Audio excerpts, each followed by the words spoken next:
Hey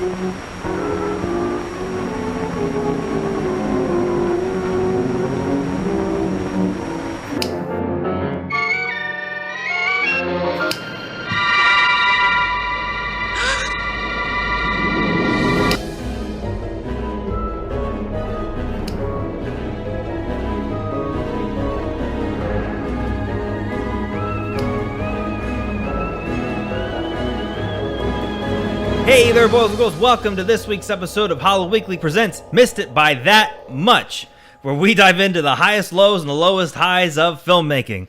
Today we have a theme. Yes. Ridley Scott. Ridley Scott. I was going to call this episode Great Scott.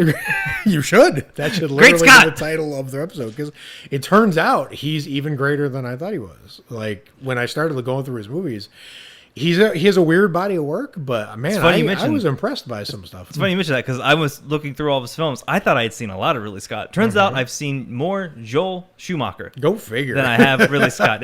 What's that say about me? That's your age, I think. Okay, but if you're watching this on Facebook Premiere or YouTube Premiere, drop a comment, because I'm probably going to be watching it live, because I love watching all the viewers blow up. So, live. You know what's funny? I'm kind of doing that Wayland thing, which is going to make an appearance. Oh my God. We're going to show up. Dude, I've never went this full circle so early. Episode over. Holy shit. Nick's become Wayland. Thanks for joining us.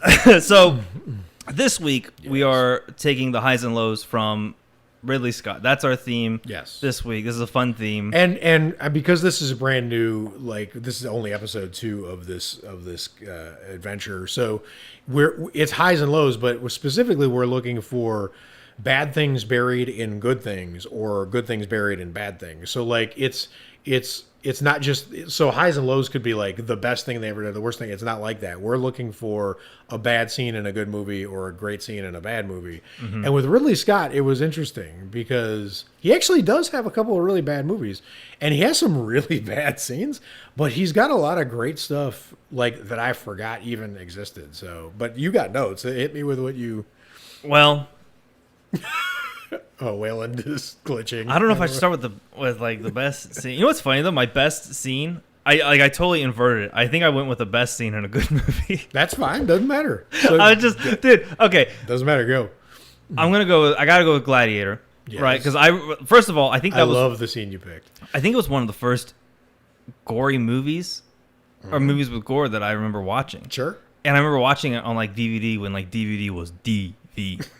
Right, like right. You wouldn't download they were going to be car. around forever, right? Yeah. Mm-hmm. And so I just remember like thinking like, wow, like it felt like, to me, I'm assuming what I was feeling is what people who watched Ben-Hur felt. Like it felt like a spectacle. Totally. Like I was like, holy shit, like this is intense, like blood rushing. But I went with the barbarian horde scene. Yes. I love this scene, dude. So like this was one of the first movies that like I remember like loving. Like I remember my grandma had a DVD player, and she bought all the DVDs that were all the time. Back when it was those cases where like it had like the little tab and you flip the tab, and then like those ones. Yeah, absolutely. I remember we had a Matrix DVD like that. But I would always go over and I would ask to watch a Gladiator, and this was like one of the first like movies where I was like, holy shit, like I think I really, really, really, really, really like watching movies. But I picked this scene over others, and I thought I was going to pick a different fight scene, but I went back and I rewatched some of the fight scenes. Actually, that's how I'll do it. I'll compare it. That's how I'll do it. This is the gem out of bad fight scenes. Not that they're bad, but they're just not as good as this one. So I'm technically meeting the criteria of the show like this. Thank God. Well done. I went back and I remember like loving the fight scene where they're chained together, and like they have the dudes with the cool helmets, and they have one guy who has like a bull. He's wearing like a bull skull, and I remember that being so intimidating. And then there's another scene where Maximus fights and like the tiger comes out. Yep. And I went back and I rewatched them, and they still hold up. They're still great. The effects look good. But it's just they're not shot as well as the barbarian scene. There's a lot of cutaways to where they're slicing practicals and blood squirting out, and you just feel these little notches of energy getting knocked off from the scene. Like it's still high intense, but there's these little dips where it's like, okay, that's a cutaway, because Russell Crowe probably isn't the best sword fighter. I'm sure he trained like a motherfucker, but face facts, he's probably not a great sword fighter in real life. So I went with the barbarian scene where the chariots come out and they all twirl around. Yeah, and that scene is like a mini movie inside a movie, because it's almost like a complete story in and of itself, which is really cool. Well, as I miss my face with a cup, I to me it's a big character moment for him. A lot of it is them surviving and all this other stuff. But this is the first time in the movie where you see Maximus, who leads these army of gladiators to fight. He steps into like being a general again, and like in the beginning of the film when he's fighting with an army, he finally bands the group together. And he sways the crowd, which is key because that's a huge part of his power. So like they're rooting against him when it begins, and they're cheering for him when it ends. Well, also like the other fight scenes, the hype leading up to it is like, okay, we're in the pits, we're about ready to go in and fight. But this one, like the it's heightened so much with the horses blazing out of the thing. Like it goes from like 0 to like 100 way too quick. Where the other ones it ramps up sort of gradually. This is like boom, you're fucked. And what's really cool to me about this scene, and I know there's visuals and editing and all kinds of stuff that you would catch that I would not. That's impressive about that scene. I remember chariots just exploding, and that blew my mind when I first watched it because it was like a car. It was like French Connection, but in ancient Rome, it was weird. But one of the magic things about that scene to me is I was telling you, like they're reenacting a real battle, right? Mm-hmm. So like it's the Battle of Carthage. It's when Rome went after Hannibal, who was their boogeyman. Like Hannibal's the only general who ever scared ancient Rome. Like he terrified them, right? Roman mothers terrified their children by telling them Hannibal was going to come get them if they didn't clean their room. Like he was scary AF. He's the guy who crossed the Alps with elephants and stormed down and just rained terror on invincible Rome for years and years and years. I think it went on for 16 years until they decided to go stamp him out in his own home, and they crushed him, killed his army, burned his city to the ground, put salt in the ground so nothing could grow there again. Like Rome did not fuck around. Like Rome was serious about it. But what's amazing to me about this is when I got chills rewatching this, because when what's hilarious about this is when they introduce to the crowd that this is the Battle of Carthage, and then they introduce the barbarian horde, and then it's Russell Crowe and his straggly, group of people he's got to rally, and then they're like, we'll be facing the legions of Africanus Scipio, and then the chariots roll in, and it's all cool and shot cool, and the chariots fan out and surround them, and it's amazing. But when they say Africanus Scipio, like the impact of that is supposed to be like if we were like, General Ulysses S. Grant, like that was their hero. We don't know who the fuck Africanus Scipio is, like, but he was the greatest hero of Rome. And it's so funny watching like the crowd go, "Whoa, Africanus Scipio!" And we're like, "Who? like who the fuck is that?" Right? What's happening? Like, whatever. It was so that the fact that it was like this little story, and then it leads to that amazing moment where Joaquin Phoenix, the Emperor, turns at the end when Russell Crowe triumphs, turns at the end into the guy who arranged it all, and he's like, correct me if I'm wrong, but the Battle of Carthage, Rome wins, right? And it's such a the dude with his eyeliners like, I'm sorry. Sorry, I did not expect. But it'd be like reenacting Gettysburg and having the Confederates like run around cheering because they won. Like it's just like, a bizarre example. No, well, rewatching it, because I honestly haven't rewatched Gladiator. Like I picked this movie because it stuck with me for this long. Totally. But rewatching it, I forgot that there's stragglers who aren't listening to Russell Crowe, and they're the first ones that get picked off. They're the first ones that get picked off. Totally. And it has some of the best kills too, like when the woman gets the thing sliced in half, and like you just see her upper half. That was one of the gory moments that like stuck with me. I think it was the first time I've seen someone get sliced in half. Yeah, and it's pretty graphic. It's cool, weird because it's structured almost like a disaster movie. Mm-hmm. Like Russell Crowe's like, okay, disaster's coming through those doors, and the people who don't listen, like in any disaster movie, they're the ones who get picked off first. The way he takes charge, I was telling you before we record, I got chills watching it. The chariots bust out, and like most people are like, we're fucked. The first thing Russell Crowe yells is "as one," and then they tighten up. And you're just like, oh shit! Oh, that's awesome! Like they're not here. I forgot they did that. They get like the phalanx, the shields together. So when the chariot's coming in, he yells. It's when the chariot's making its first attack. Mm-hmm. Then he yells as one, and then they tighten up, and then like it just flinks off the shields. And then when they take out the first chariot, he yells diamond, and they all flip it again. And the choreography, I think that's why I like it. The choreography of them on the defense. Totally. Is so Like, you know, it's like the best offense is a great defense. Yep. This is that totally in film form. Well, and in history, I don't think it's the ancient Greeks, but they perfected it for a while. There's a thing called the phalanx when everyone gets together in a square and they have their shields and then the spears stick out. The best people on Age of Empires. Yeah, totally. Yeah, absolutely. And what's amazing is when I read some historian described it, and he was like, it was the first tank.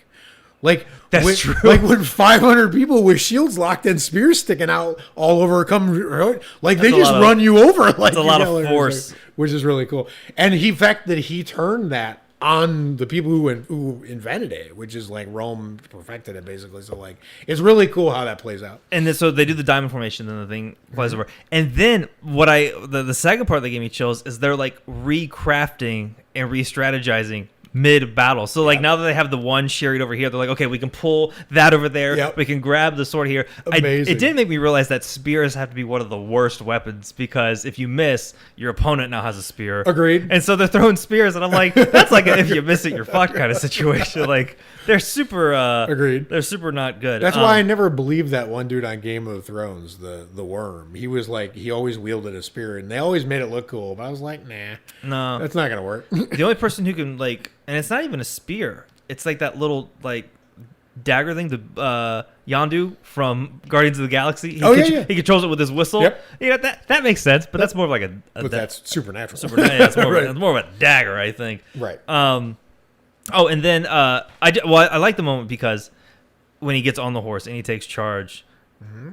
I got chills 3 times rewatching the scene. It's only 5 minutes long. That's a lot. I needed a cigarette after watching this. Right, but it's amazing after watching this scene. But I compared it to the other ones, and like they're still good. They still hold up. But I think like watching them improvise with the chariots, reorganizing, coming together as one. It's definitely like Maximus is like, quit fucking with me. Totally. We're about to make shit happen. I can't let this go without giving a huge shout out to Joaquin Phoenix because his spectating helps make that scene.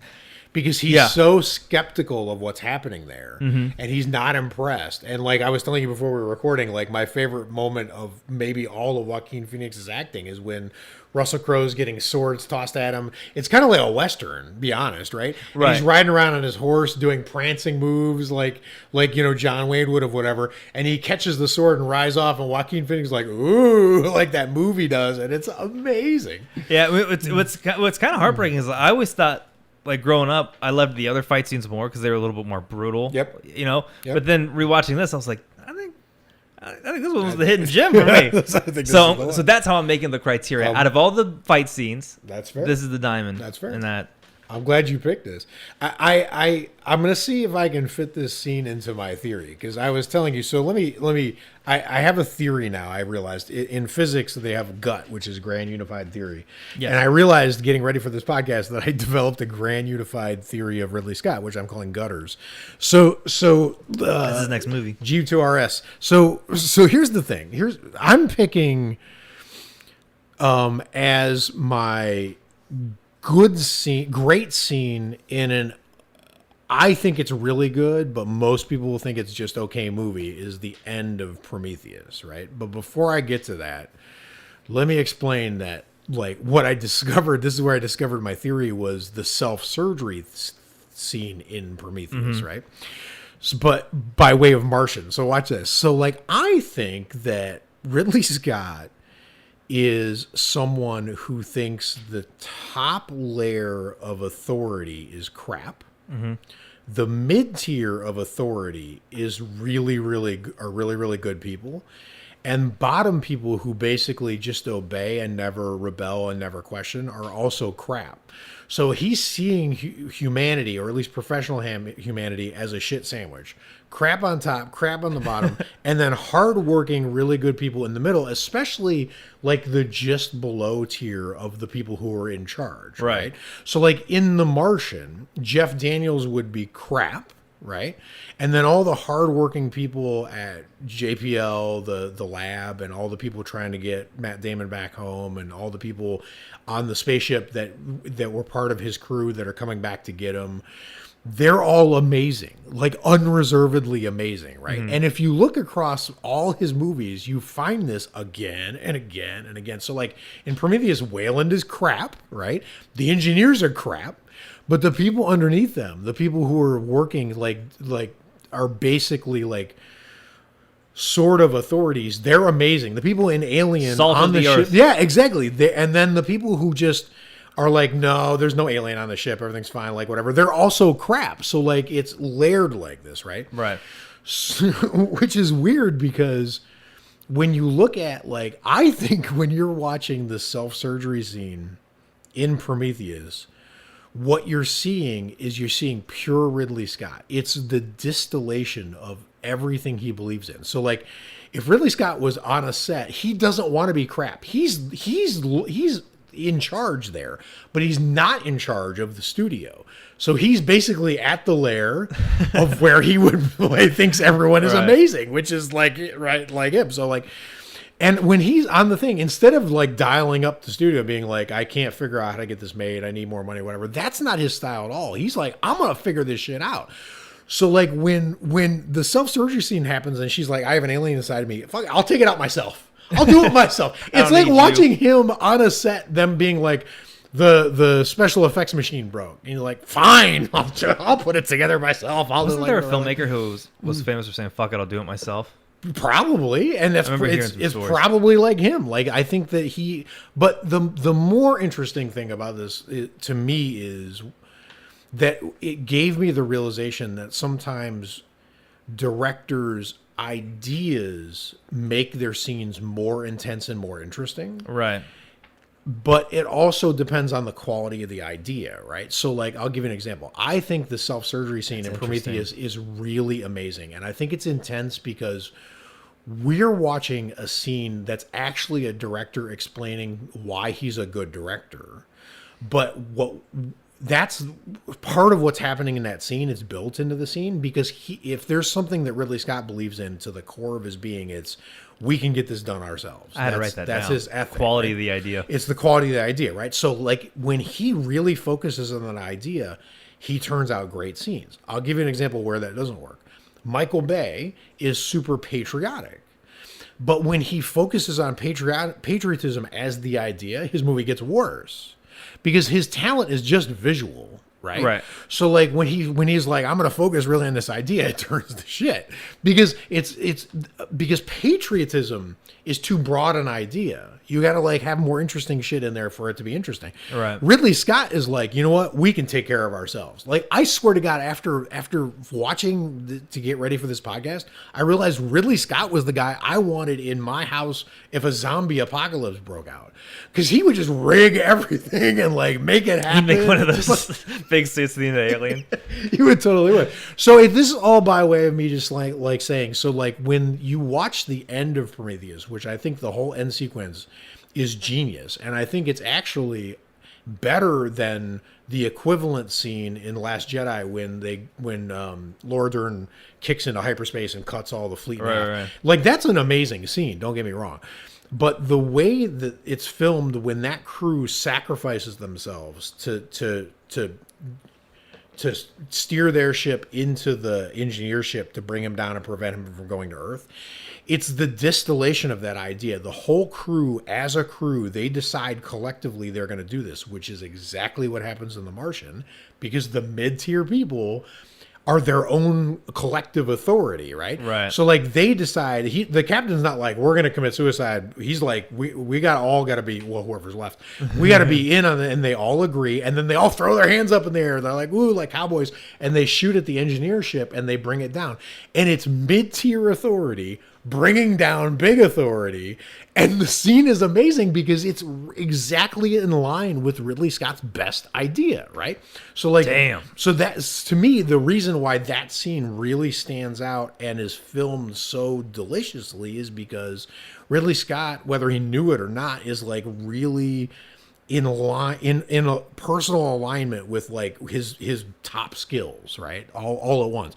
So the rest of Prometheus, the things against it, like why is this a jewel in mud? Well, the characters suck. And to be honest with you, I think most Ridley Scott characters suck. I think all of the bit players are really flat. And not that well fleshed out, not that well written. I love The Martian. I'm going to talk about it a little bit later, but like let's be honest, those characters are caricatures. There's like, the smart ass lieutenant, the captain who's really all duty and like has to keep it together. Basically, if like, you took characters from like Alien 3 and you just turned the knob to like 3. Totally. I don't think his strength is like really, really fleshed out characters, to be honest, right? I think his strength is whatever. And if you think about like Thelma and Louise, right? Like what happens in Thelma and Louise? Harvey Keitel, mid-tier authority, is trying to tell his boss, don't send all these police after the women. Don't do this. Like spoiler, they die. And spoiler. So he's running after them because mid-tier authority didn't have enough authority to stop this tragedy from unfolding, right? Like it's everywhere in this fucking work. Wow. Anyway, I thought the end of Prometheus was absolutely fucking excellent. And I agree that the characters in that movie aren't that well fleshed out, and there's a lot of questionable choices. It's still in my top 5 Ridley Scott movies. That movie did what took Halloween 3 like decades to do in like 6 years. Totally. I mean, maybe less there's than still that. a lot of people who hate on it, but yeah, I agree. But the love for it's it heading in that direction. Yeah, for sure. At a rapid and pace. that's why Alien Covenant is so forgettable. Because I still have not seen it. It is Covenant. not in line with this idea at all. Like none of these things are happening in Alien Covenant, which is weird that he would get. I think he just went back to what he thought worked with Alien, but left behind his own best idea, and Weird. that made a really forgettable movie. Even though most people like Alien Covenant more than Prometheus, I have it flipped. I think Prometheus is better because it's in line with what he does. Okay, so I need to check out Alien Covenant. this is my. Then I can weigh in. That's my Prometheus rant. But, Well, we're gonna keep it there. all right, We're gonna keep it there. Let's do it. So the worst of Ridley Scott, in Yes. my opinion. Yes. I forgot that's how we were doing by director. I was trying to justify the Gladiator pick. No, I'm like, I don't fucking have to. You have to. I have to. Yeah. I actually wrote it down. I wrote down Pete fucking Whalen. Old, specifically old. Yes. Pete fucking Whalen. Yes. Because I like Guy Ritchie as an actor a lot, and the other scenes with him when he's younger, Yes. considerably younger. Yes. With Magneto, Yes. Michael Fassbender. Yes. I like all those scenes. Totally. Like they're really well shot. But when he comes up as the old Whalen, when they try to throw you a little curveball, he's long, fucking gone. I've never liked that scene. No. Like I always bumped with it, and like, I don't think it makes the movie like super terrible. It's just always like No, it's like bringing back the Emperor and Rise of Skywalker. It's equally successful. Well, too. my reasons for this one are they're not as awesomely deep cut as yours. Mine are very vain. I just think the makeup is fucking ugly. True. I think it just looks terrible. Like Agreed. Johnny Knoxville, or not Johnny Knoxville, but the people who did his makeup for Bad Grandpa got nominated for an Oscar because they made him look like an old guy convincingly. Mm-hmm. And I know, like, I'm not blind to like there's a little bit of style in that he's supposed to be so old, Right. Like he's supposed to be so decrepit. Right. I get that.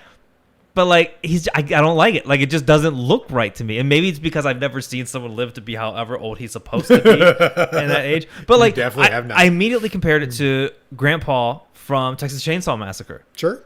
And I think that looks better. I'm like 1,000th of the budget. Right. Right. To me it bumps. And then also when he shot or in the beginning of the film, like there's this really pretty like all white backgrounds, and then when he's talking to them in his office, he's in like this orange dusty Saturn. It reminded me of Doom 3 / Quake 4 when they came out. Right. Quake 4 I think was like one of the first 360 titles that dropped, and Doom 3 was flat. But they always had like these alien planets. It was always like Mars, and it was like always dusty. Totally. It just doesn't look good. Like the tech of it looks weird. Agreed. The tech in Alien like always has this like cool distinctive look to it. Yep. Has a feel, has a texture, especially like an Alien, like it's all black and like there's always steam. Yep. And in the beginning of this film, it's kind of like an Apple commercial. It is. And there's a lot of really cool looking tech, like when the flamethrower scene when they get back to the ship, that's shot amazing, and that looks like alien tech, but in a bigger space. It just not as claustrophobic. So he could do it right, but he did not do it right. And it just felt weird. Like it just felt out of place. Like they do everything else so good in this movie that feels good. Like this just feels like last minute thrown together type type thing. And I don't even mind the fact that he's holographic. It's just the background. I'm like, why is he in this ugly fucking place? Yeah, and I don't think he adds anything to that. I mean, I get the hubris of him trying to... We're trying to find... right. Well, and that it sort of makes sense, and I get how on paper it would have looked like whatever, but I think you're right. I don't think that is interesting. Although it makes me realize, well, I'm thinking about how Ridley Scott likes that the pull yourself up by the bootstrap workman. Like, of course he named the people who made everything engineers. Jesus Christ, he's so obvious. And the other thing about it is the twist is Waylon's on the fucking he's with them. Yes, and we know how. Like, I think if I hadn't seen what Waylon looked like then and was judging how ugly he was, and then we meet the engineer, and then turns out he's alive and he's that old and decrepit. Yep. I think that would have landed a little bit better. Well, and I liked what you said before we were recording about how you like the anonymity of the Wayland Corporation. Yeah. You like the W and the logo, and like once you start to meet the people, it just becomes like I could Google what the Waltons look like. Right. But I'd rather just hate Walmart.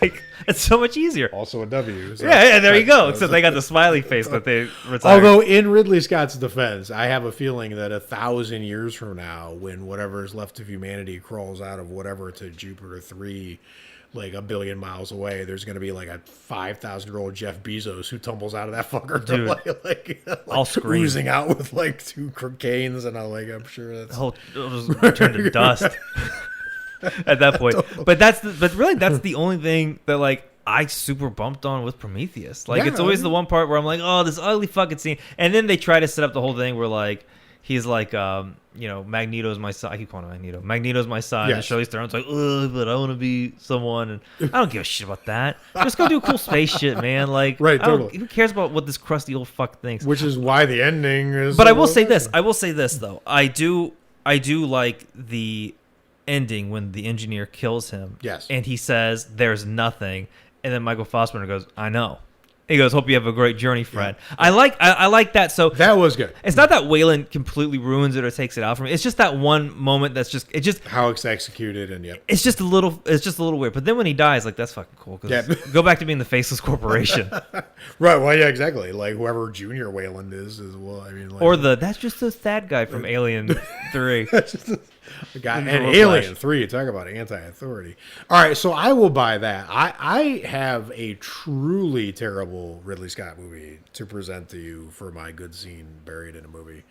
I actually should have shown you the scene before, but I think you have an idea what it is. Well, I'm going to be editing it together. So I'll see it. The Counselor is a truly terrible Ridley Scott film. I've never even heard of it. And let me tell you something. The Counselor has to be the most disappointing mainstream Hollywood movie of maybe my lifetime. Like, I'm putting this way up on a reverse pedestal. I'm putting it way down. You're digging a hole. Like, whatever. Because let me tell you about this movie.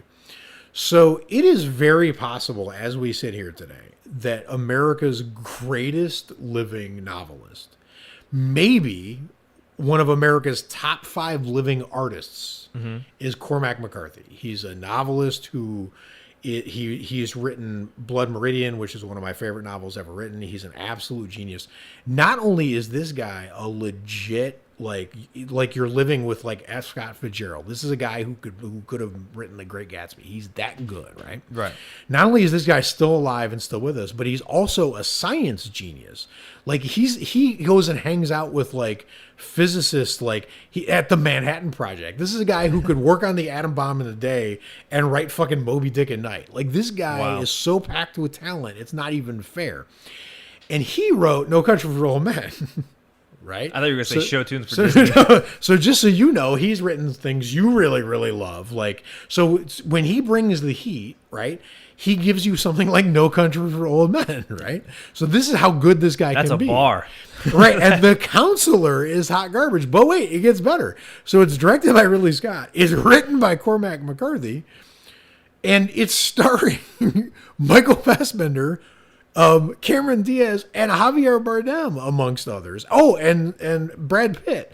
The cast was insane. Wow! Right? It should have been the Saving Private Ryan of of like whatever genre this movie is, which was basically like this movie is basically Sicario. That's the genre of the movie. Right? Gotcha. So this movie should have been as good as Sicario, maybe better, because it had a better writer. Yeah, I mean, why not? It had the America's greatest living writer, possibly. That's right? Crazy. So like, it should have been all of those things, right? And this movie is basically as good as Paul Blart Mall Cop is basically where I did see that in the theater. So like, to have it be there is just astounding that it's that bad. There's actually a scene, I kid you not, this is legendary. I'm only telling you, everyone else listening who have even heard of this movie, this is the only thing they know from this movie. There's actually a scene where Cameron Diaz fucks a Ferrari, the car. So Javier Bardem's sitting in the car, and she has sex with the car while he's sitting in the car watching her have sex with the car. It's crazy you mentioned that. I've been getting Facebook ads for Lamborghini wine. Oh, maybe that's what it is. It could be a Lamborghini. Doesn't matter, but it doesn't matter. But anyway, she has sex with the car. It's ludicrous. It's like watching Bugs Bunny. Does the car honk? It's like, I don't know. I could never get honk, through. honk, honk. I could never get through it, dude. And if I showed you a picture of how Javier Bardem dresses up for this movie, you won't even believe me when I show it to you. So, like, this movie is a disaster. It's a complete clusterfuck, and I don't know why. But. I think the car got nervous before they shot. Today's the day. Today's our sex scene. The car smoked afterwards, though. The exhaust was the exhaust went out. So, like, this movie is a fucking disaster. But, so missed it by that much. This podcast you're listening to right now, or video if you're watching it right now, is a Hello Weekly presents. Hello Weekly is a horror thing, and generally, and there is a scene buried in The Counselor that is scarier than anything that I've seen in a horror movie since. Well, maybe it's equal to Hereditary, but it's scarier than anything I've seen in a horror movie for years. This scene terrified me. I couldn't sleep after I watched it. I had to Google everything about it. Yeah, I can't get it out of my brain. It just sits there and fucks with your head. Like, once you see it, well, yeah, once. You think they put a car cover? Sorry, you're talking. I'm just imagining putting a car cover. This movie has gone way off track from where I was headed. But okay, so I can't explain the car scene. But back to the horror. But so there is. Do you know what I'm talking about? I do no idea what I'm talking about. I can't even imagine what a frame of this film looks like. So here's the thing. I'm gonna do something we've never done before. I'm actually gonna have you watch the scene while I talk about it because it's tiny, right? Mm-hmm. But here's the thing. So while I'm talking about this, let me tell you something. There is a assassination in this movie that happens because of this thing, and Brad Pitt is basically the center of it. But what's amazing about this is that everything Ridley Scott knows how to do well, he incorporates into this scene, because what he's doing is he's shooting it like a horror movie buried inside a political thriller, right? And well, it's more like a legal thriller. I don't even know. It's Sicario, but this scene is more disturbing than anything in Sicario. Imagine that, because that's one of my favorite movies of like whatever. I was just thinking Sicario 2 yesterday. Sicario 2 is amazing. When I watched that. But here's the thing. So like when this scene is shot, what's happening is in this moment is that there is there are people going by in the scene, and a couple of them are going to kill Brad Pitt's character, but you don't know who they are.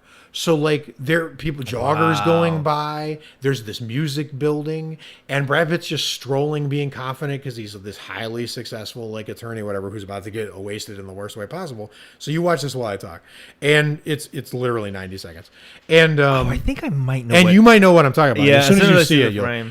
So like, but the thing is that not only is this scene super disturbing, but what you're discovering while this happens is that it's being coordinated and planned by Cameron Diaz's character, basically.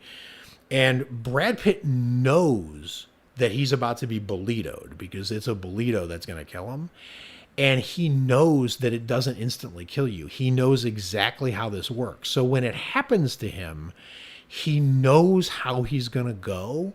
And you get to spend the next minute with a person who knows how they're going to die and is pissed off and terrified and sad.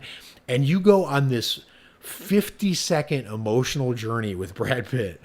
And Ridley Scott does these couple genius cuts where it's edited. The rest of the scene feels real time, but he makes it artificial right in the middle of it, where he's cutting to back to Brad Pitt. And I love that director's choice when he does it to him. And then when the thing kills him, it is the worst possible way to die. Wow. Like, there's no worse way to go than this scene, right? Everything about the scene is masterful. It literally is, if Hitchcock was mixed with like the most brutal filmmaker you can imagine, that would be what this scene plays out as. It's basically brutal Hitchcock. And the fact that it's buried in this unforgettable moment is buried in this absolutely fucking terrible movie is just astounding. Jesus Christ. Right? So Nick's, sorry, in real time, if you're listening to this and not watching it, Nick is watching the scene unfold as it goes, right? Wow. But that, broad daylight. Right. And people just watching, standing around. Oh, I knew that was gonna happen to his fingers. I think everyone did. As soon as you see it tucked in that wire, you're like, oh, wheels are gonna go. And Ridley Scott set the scene up because he has Javier Bardem explain to Michael Fassbender earlier in the movie what this is. So Ridley Scott puts you in Brad Pitt's shoes. You know what's going to happen to him as soon as you see it happen. But you're playing it out in your head, and Ridley Scott's showing it to you at the same time. It's pairing your imagination and making it bad, and Ridley Scott going, you think your imagination can make it bad? He's like, let me show you how bad we can make this motherfucker. So, and there goes his head. Yeah. Wow.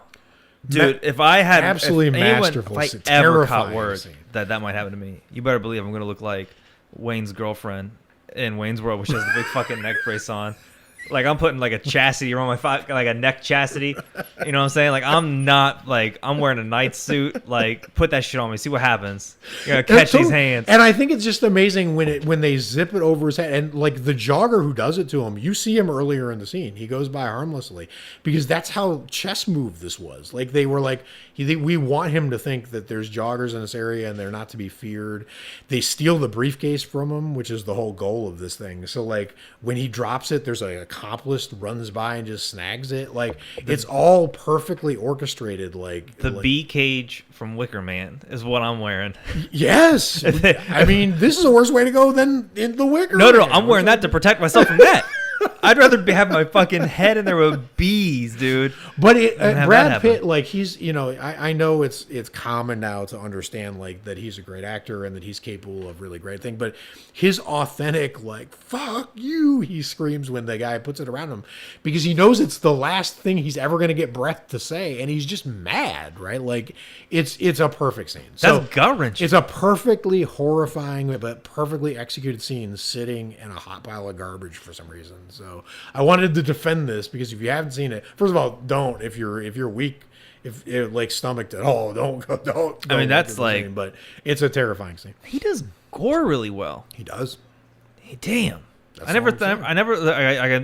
know I love Alien, I love Gladiator, but I never be like, Ridley Scott. Oh yeah, the guy who does gore really well. Right, but the guy who could put together a scene like Hitchcock could. I mean, everything about that scene is Hitchcock. That scene is gory North by Northwest. Well, what's funny is I think teasing the fact that someone's gonna kill him before you watch the scene made it like the whole time you were sitting there talking, I was like looking at all the people like, okay, who's gonna because they're joking about it early in the movie. Javier Bardem's like, have you heard of a bolito? And Michael Fassbender's like, no, but I've heard of a bolo. And he's like, no, it's not a bolo. He's like, it's this thing, it inexorably closes around your neck. Once they pull the tab, you're done for. And Michael Fassbender's like, there's no way to stop it. He's like, you can't cut the cord, like it's just gonna, and like whatever. And Michael Fassbender's like, yeah, that sounds terrible. And he's like, it is, it ain't pretty. He's like, ha ha, and they walk away. And I mean, it's literally an hour before it happens.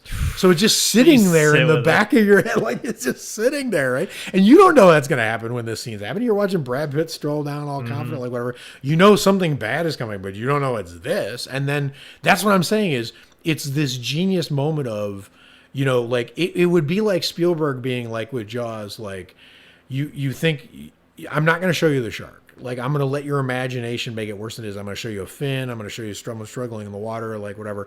And then later pulling out the shark. But Ridley Scott is like, I'm not going to show you the bolito. I'm going to tell you about it. And then when it's happening, your imagination is running on the exact same track as it. That doesn't happen in Jaws. But here you're like, oh my God, what's going to happen? And you did it. You did the same thing I did. You're like, his fingers are gonna go. Like, right? Like you knew before it happened that it was going to happen. You got to be a confident. Like in Jaws, you don't know when the shark reveals itself. You don't go, I bet it's going to eat the back of the boat or whatever. Like your brain isn't thinking that way. But with this scene, you're like, I bet his fingers are going to pop right off. You know what's interesting about that? A lot of horror filmmakers try to do that. They always try to be like, I'm going to show you something worse than you can imagine. And then it never works. Nope. But Ridley Scott teaches a masterclass on how to make that happen. Yeah, and he's really good at putting you in a situation. That's why the only thing I like about Alien Covenant is the end. Because at the end, there's a spoiler. There's a switch, and the android, whatever he is, Michael Fassbender's David Walter character, the one you think survived you think the nice one survived, but it didn't. It was the evil one, David, and then he's putting all of the crew down into cryogenic sleep, and the hero that's left, she's about to be like snuffed out in the bed. And she knocks on the glass, and she's like, Walter? And he's like, yes. And she's like, when we get to the planet, do you think it'll be nice? And he's like, I think if we're kind, it'll be a kind world. And she goes, that's so relieving. And he's like, okay, well, nighty-night. I'll wake you up in 10 years when we get to the destination. And she's like, okay. She goes, oh, one more thing. He's like, yes. She goes, when we get there, will you help me build the cabin on the lake that I told you about? And she's like, the cabin on the lake. She's like, the one David? He's like, nighty-night, and it puts her down. And she's like, no! And she's screaming, and she's just being snuffed out like a candle, right? And like that feeling is like being killed by this thing. You know it's coming. She's in there like, I can't get out. He's so good at it. Heightened dread. So good. That's how I would describe that. Totally. Amazing. Okay. Well, those are the highs and lows of Ridley Scott. Highs and lows of Ridley Scott. And by the way, shout out to that amazing scene in The Martian, oh yeah, you were toying with that one. Explanation scene. That was my honorable mention, right? With Donald Glover, where he's having them stand in different parts of the room. You be Earth, you be Mars, and then he's got a stapler and he's walking around. And he's like, "This is the spaceship," and he's explaining his system or whatever because it's the distillation of what I'm talking about like how Jeff Daniels is crap, and he doesn't even know he's the director of NASA. Yeah, he like grabs his pen. He's like, "What's your name?" He's like, "Jeff." The director of NASA. He's like, cool, you're Earth. So he like blows right past it. Like, I don't give a shit what you are. Got a man's to say. Exactly. Can't leave Matt David Hagen. Which is amazing. But like there's the fact that like every director has to get exposition into a movie, especially a complicated one. Mm-hmm. So if you've got to explain science to a mass audience, right? Like, especially if you're thinking this is going to be overseas and they're going to be reading subtitles and like whatever, how are you going to do it? And he stages it beautifully, but there's drama in the scene of how it's playing out while he's giving you the exposition dump. I mean, that is masterful filmmaking. Exposition dumps are 99% of the time they're annoying. He made an exposition dump like an action scene. I was with the stapler going around the room. I was like, I hope it makes it. I left the Martian field smart. I was like, I think I learned something. Right? I don't know what, but like something's probably playing it. Right, totally. And that's why the character, I forget his name right now, which I hate, but it's the guy who was the first season of Game of Thrones, he's the guy in The Martian who lets the crew know that Matt Damon was alive and that there's a way to go back and get him because Jeff Daniels doesn't want them to know. He's sitting in that room at the table, right? Mm-hmm. And the weird thing is that he's halfway between the authority thing. Like, he's sort of equal to level of Jeff Daniels because he's the boss of the crew, and he's also not, which is why I think Ridley Scott doesn't know what to do with him because he doesn't fit his idea. He's like, I don't even know where to place you. That gray area. Yeah, exactly. So like his character's weird. You don't know whether to root for him or not because Ridley Scott doesn't know what to do with him because like it doesn't fit his thing. So I love the Martian scene. I love how that whole thing plays out. But like just the suspense, the fact that he can give you suspense with like a trash can, a pen, and a stapler.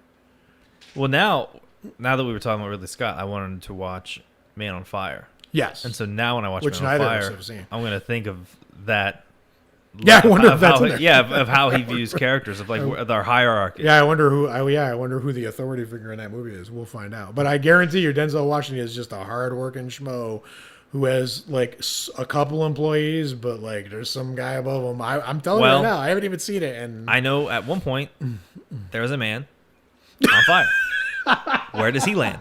We will find out. We will find out. And until next time, stay scary. Watch a bunch of horror movies. Subscribe to this on YouTube if you're watching up there. We started uploading over there, so if you do that, great. We have like some subscribers, which I didn't know because we just kind of like threw some shit over there. Yeah.